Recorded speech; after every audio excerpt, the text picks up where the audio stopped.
নমস্কার বন্ধুরা, ঐশীস কিচেনে সবাইকে জানাই স্বাগত। প্রতিদিনের মতো আজ আমি একটা নতুন রেসিপি নিয়ে চলে এসেছি। আজ আমি দেখাবো মটরশুঁটির কোপ্তা কারি। একটা আলু দিয়ে, অল্প মটরশুঁটি দিয়ে পুরো পরিবারের জন্য এইভাবে যদি মটরশুঁটির কোপ্তা কারি বানিয়ে ফেলেন, তাহলে বাড়ির সবাই আঙুল চেটে পুটে খেয়ে নেবে, মাছ মাংসের প্রয়োজন হবে না। আর এই রেসিপিটি খুবই স্বাস্থ্যকর। এই রেসিপিতে আমি তেলের পরিমাণ খুবই কম দিয়েছি। রেসিপিটি আপনারা দেখে যদি ভালো লাগে প্লিজ একটা সাবস্ক্রাইব করতে ভুলবেন না। দেখুন, এখানে আমি মটরশুঁটি নিয়েছি। এখানে 1 কাপ মটরশুঁটি আছে। মটরশুঁটিটাকে ভালো করে ধুয়ে একটা মিক্সার জারের মধ্যে দিয়ে দিলাম। এরপর একটা মিডিয়াম সাইজের আলু দিলাম। আলুটাকে আমি ছোট ছোট করে কেটে নিয়েছি। দিয়ে দেব 2টো কাঁচা লঙ্কা, দিয়ে মিক্সিতে পেস্ট করে নেব। দেখুন, আলুগুলোকে আমি ডুমো ডুমো করে কেটে নিয়েছি। মিক্সিতে পেস্ট করে নিয়েছি। এরপর একটা মিক্সিং বোলের মধ্যে আমি নামিয়ে নেব। এর মধ্যে আমি খুবই সামান্য জল দিয়েছিলাম। আপনারা একটু জল দেবেন, না হলে মিক্সিতে পেস্ট হতে চায় না।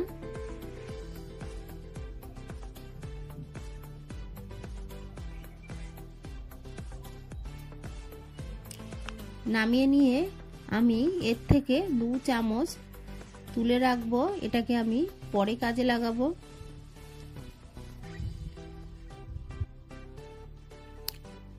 এরপর এর মধ্যে একটা বড় সাইজের কুচানো পেঁয়াজ দেব। আপনাদের বাড়িতে মিডিয়াম সাইজের পেঁয়াজ থাকলে 2টো দেবেন। দিয়ে দেব বেসন, 2 টিস্পুন বেসন আমি এর মধ্যে দিয়ে দিলাম। দিয়ে দেব 1 টিস্পুন ময়দা। আপনারা চাইলে শুধু বেসন বা শুধু ময়দা দিয়ে রেসিপিটি করতে পারেন, বা একটু আটা দিয়েও করতে পারেন। ভালো করে এগুলোকে মিশিয়ে নেব।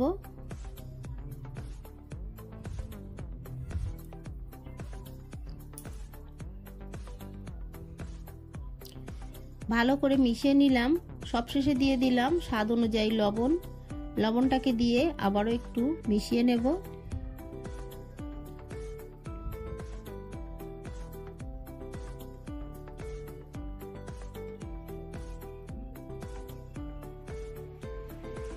দেখুন, খুব ভালো করে মিশিয়ে নিলাম। এরপর দেখুন, আমি একটা থালা নিয়েছি, ছিদ্রওয়ালা। এরকমই থালা নেবেন। আপনাদের বাড়িতে অন্য যে কোনো এরকম ছিদ্রওয়ালা পাত্র থাকলে সেটা দিয়েই করবেন। ভালো করে তেল ব্রাশ করে নেব। তেলটা অবশ্যই মাখিয়ে নেবেন, না হলে কোপ্তাগুলো তোলার সময় কিন্তু উঠবে না, থালার গায়ে লেগে থাকবে। দেখুন, আগে থেকেই আমি ভাত বসিয়ে দিয়েছিলাম, ভাতের হাঁড়ি। দেখুন, ভাতটা ফুটে গেছে। এই সময় সরাটাকে নামিয়ে দিয়ে কোপ্তাগুলো দিয়ে দেব। আমি চামচের সাহায্যে দিচ্ছি, আপনারা চাইলে হাত দিয়েও ছোট ছোট করে দিতে পারেন। আমি এখানে ভাত বসিয়ে দিলাম। আপনারা চাইলে জল গরম বসিয়ে দিয়েও এইভাবে কোপ্তাগুলোকে ভাপিয়ে নিতে পারেন।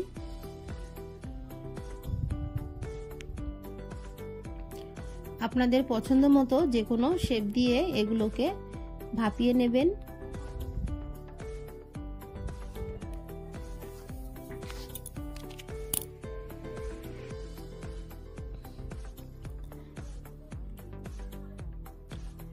দেখুন, 1 কাপ মটরশুঁটিতে আমার কতটা কোপ্তা হয়েছে।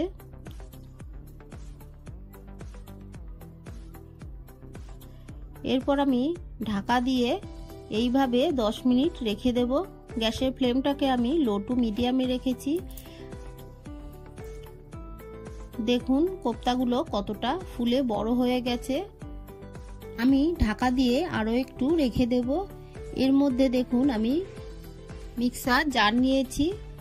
দেখুন, এখানে নিয়েছি আদা, টমেটো, পেঁয়াজ নিয়েছি, 5 কোয়া রসুন, একটা বড় সাইজের টমেটো নিয়েছি আদা আর রসুন নিয়েছি 5 কোয়া, নিয়েছি একটা বড় সাইজের পেঁয়াজ। এগুলোকে মিক্সিতে আমি পেস্ট করে নেব।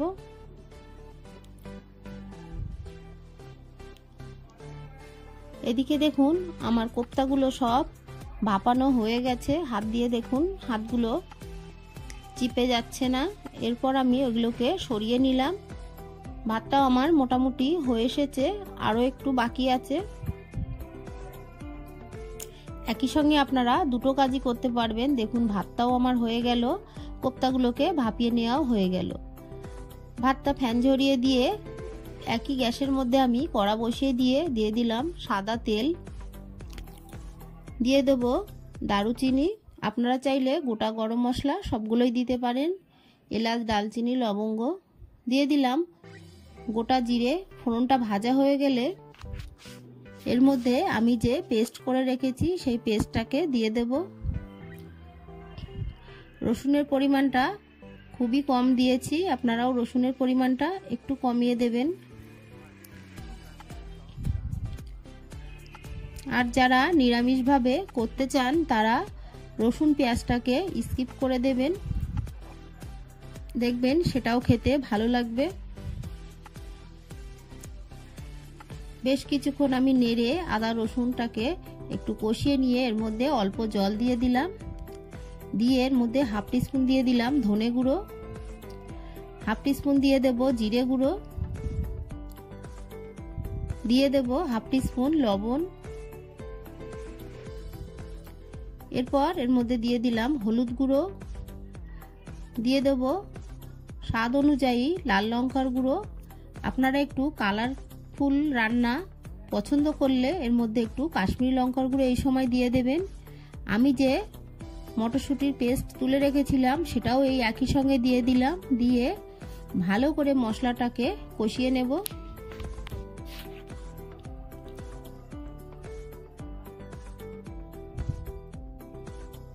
দেখুন মশলাটাকে খুব ভালো করে আমি কষিয়ে নিয়েছি, মশলা দিয়ে তেল বেরোচ্ছে। এই সময় দিয়ে দেব জল।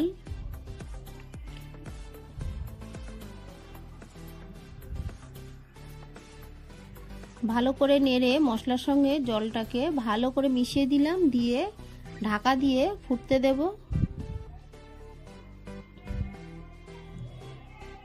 এদিকে দেখুন আমি যে কোপ্তাগুলো বানিয়ে রেখেছি সেগুলো কত সহজে তুলে নেওয়া যায়।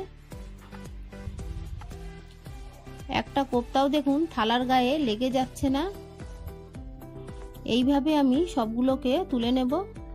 সবগুলোকে তুলে নিয়েছি, দেখুন নাড়াচ্ছি, একটা কোপ্তাও কিন্তু ভেঙে যাচ্ছে না। এদিকে ফুটে উঠেছে। এর মধ্যে কোপ্তাগুলোকে এবার আমি দিয়ে দেব।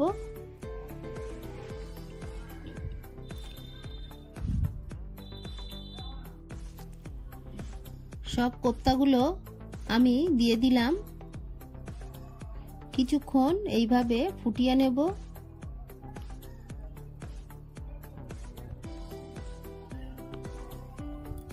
দিয়ে দেব চিনি, স্বাদ অনুযায়ী চিনি আমি দিয়ে দিলাম, তবে মিষ্টিটা খুবই কম দিলাম। আপনারা যেমন খেতে চান সেই মতোই দেবেন।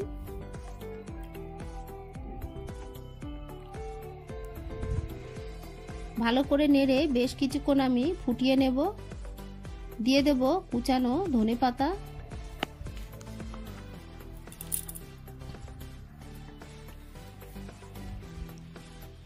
দিয়ে আবারও একটু নেড়ে নেব।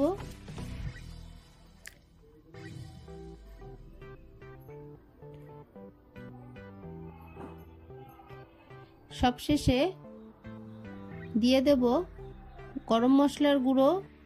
এই রান্নাটা খুব সহজেই বাড়িতে আপনারা করে খাবেন, দেখবেন কতটা সুস্বাদু হয়। দিয়ে দেব আমি সানরাইজের শাহি গরম মশলা, খুবই অল্প দিলাম। দিয়ে নেড়ে নেব। আপনারা গ্রেভিটা যতটা পাতলা দেখছেন, এটা নামানোর পরে গ্রেভিটা কোপ্তায় টেনে নিয়ে গ্রেভিটা আরও একটু ঘন হয়ে যাবে। গ্যাসের ফ্লেমটাকে আমি অফ করে দেব।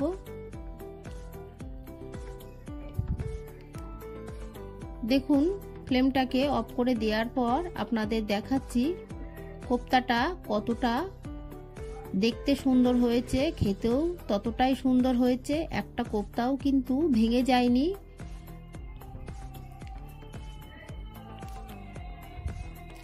একটা কোপ্তা আমি ভেঙে আপনাদের দেখাবো, দেখবেন কতটা নরম হয়েছে। দেখুন কোপ্তাটা খুব সহজেই ভেঙে নেওয়া যাচ্ছে। আমার এই রেসিপিটি আপনাদের ভালো লাগলে প্লিজ আমার চ্যানেলটিকে সাবস্ক্রাইব করে পাশে থাকা বেল আইকনটি ক্লিক করে দেবেন, তাহলে আমার নতুন ভিডিও নোটিফিকেশন আপনাদের কাছে পৌঁছে যাবে। আমার এই রেসিপিটি ভালো লাগলে একটা লাইক করতে ভুলবেন না।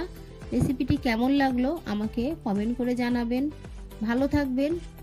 পুরো ভিডিওটা দেখার জন্য সবাইকে জানাই অসংখ্য ধন্যবাদ।